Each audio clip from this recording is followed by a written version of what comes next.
everybody, Ms. Cahill here. In my previous two videos on annotating your cyberbullying packet, we spent a lot of time on the cover page. In the first video, we basically broke down what the assignment is asking you to do and looking at the vocabulary so that we make sure that we fully understand our directions.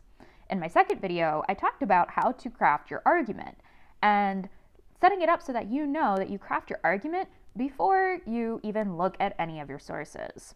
Now, in my case, I crafted a sample argument that says cyberbullies should not be protected by the First Amendment, meaning that I am challenging, I'll even make a note here, that I'm challenging the claim that cyberbullies are protected by the First Amendment. So now that I have my argument, I'm ready to begin diving into the sources. So here's what I'm going to do first. I'm going to read through this without doing any marking whatsoever. When I'm done, I'm going to summarize the source in a sentence or two and decide if it supports my position. So let me read through it. It says, Source A, Crime Prevention Council. How are teens cyberbullied? From the National Crime Prevention Council. It says, being a victim of cyberbullying can be a common and painful experience. Some youth who cyberbully pretend they are other people online to trick others, spread lies and rumors about victims, trick people into revealing personal information, send or forward mean text messages, post pictures of victims without their consent. When teens were asked why they think others cyberbully, 81% said that cyberbullies think it's funny. Other teens believe that youth who cyberbully don't think it's a big deal, don't think about the consequences, are encouraged by friends, think everybody cyberbullies, and they think they won't get caught. So how do victims react? Contrary to what cyberbullies may believe, cyberbullying is a big deal and can cause a variety of reactions in teens. Some teens have reacted in positive ways to try to prevent cyberbullying by blocking communication with the cyberbully, deleting messages without reading them, talking to a friend about the bullying, reporting the problem to an internet service provider or website moderator. Many youth experience a variety of emotions when they are cyberbullied. Youth who are cyberbullied report feeling angry, hurt, embarrassed, or scared. These emotions can cause victims to react in ways such as seeking revenge on the bully, avoiding friends and activities, and cyberbullying back. Some teens feel threatened because they may not know who is cyberbullying them. Although cyberbullies may think they are anonymous, they can be found. If you are cyberbullied or harassed and need help, save all communication with the cyberbully and talk to a parent, teacher, law enforcement officer, or other adult that you trust. Okay, so as I read this source, it basically says, if I was going to summarize this in a sentence, it basically says that cyberbullying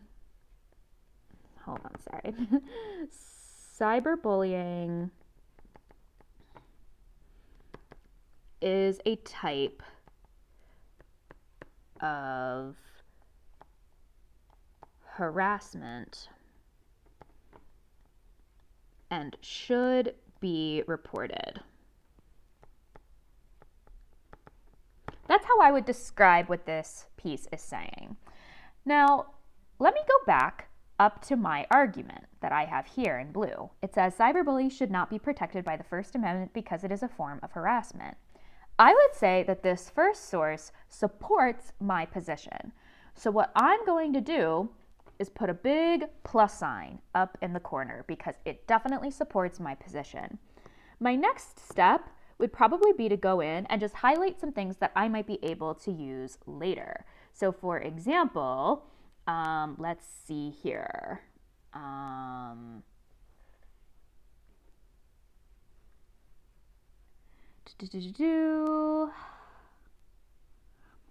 The impacts of cyberbullying, this section here seems really useful. So those are some things that can happen. Teens feel threatened because they don't know who's bullying them, that they can be found, save all communication, law enforcement officer. Those sections of source A really seem like they back up my position. So I have that plus sign there. And that way, when I'm looking through this later, I know that this is a source that's going to back up my position. So that's how I would go about annotating a source that agrees with me. Let me scroll down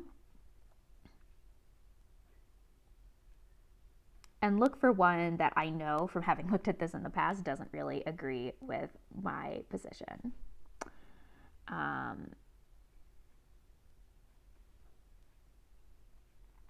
Okay. So this one's a little bit different. This one is a cartoon. And this one has the teacher saying, by banning YouTube in schools, we hope to stop bullying in cyberspace.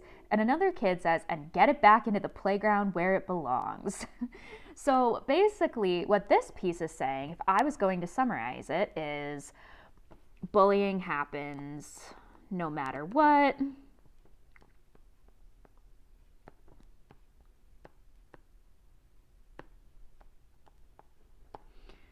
So it doesn't matter if it's online. I would say that this one doesn't support my position that cyberbullying shouldn't be protected. Even though it doesn't specifically say that bullying is okay or anything, it kind of just points out that cyberbullying, or makes the argument that cyberbullying isn't really special or interesting or different. So what I'm going to do, and if you want, you can change colors. I'm going to, just to keep it simple, but you don't have to, you can use the same color, is up in this upper right corner where on my last source that we looked at, I put a plus sign, I'm going to put a minus sign. So that way I know in looking at it that this source is not supporting my argument. That way I just know as I'm flipping through that this is not a source that I want to use. Now let's see if there is one that is really more qualified. Let's see here.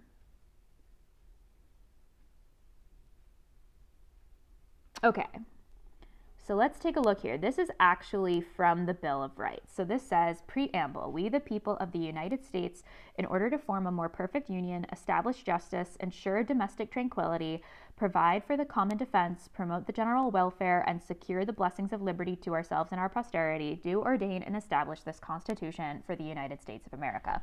So one of the central components of the prompt is that the First Amendment should protect free speech and should protect cyberbullying specifically. So what we're going to do in this particular source is look at exactly what the First Amendment says so that we have a really good understanding of what it's saying about cyberbullying. So it says, Congress shall make no law respecting an establishment of religion or prohibiting the free exercise thereof, or abridging the freedom of speech or the press, or the right of the people to peaceably to assemble and to petition the government for a redress of grievances. And then the next one, it says, this is Amendment 9, it says, the enumeration in the Constitution of certain rights shall not be construed to deny or disparage others retained by the people. Okay, so this has a lot of fancy old-timey language, but basically what it's saying is that the First Amendment there is saying you are allowed to speak your mind, you're allowed to believe whatever you wish to believe, and you are allowed to get together and share your opinions of something, even if it's negative, where it says petition the government for a redress of grievances. So we get the sense that they're saying you are allowed to be critical, particularly of the government. And then the second one, it basically says that those rights don't get to be construed to or changed or used to deny or disparage other people's rights.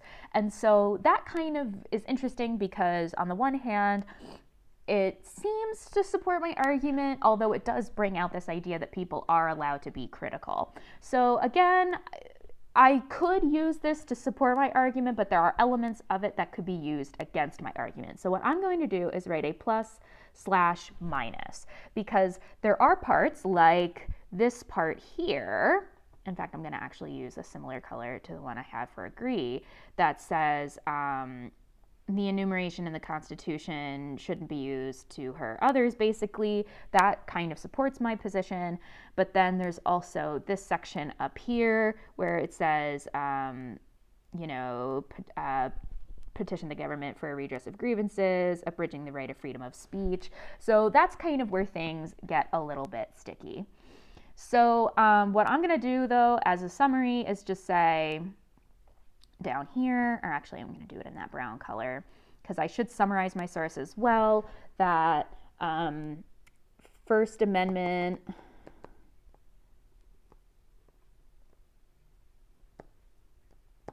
I keep forgetting to capitalize amendment, gives the right to free speech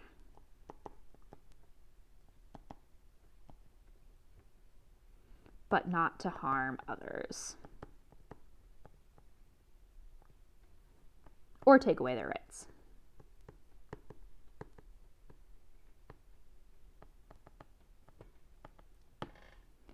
All right, friends. So what I have here is 3 of the sources in my packet I've gone through and annotated, and you would do that with every source in your packet.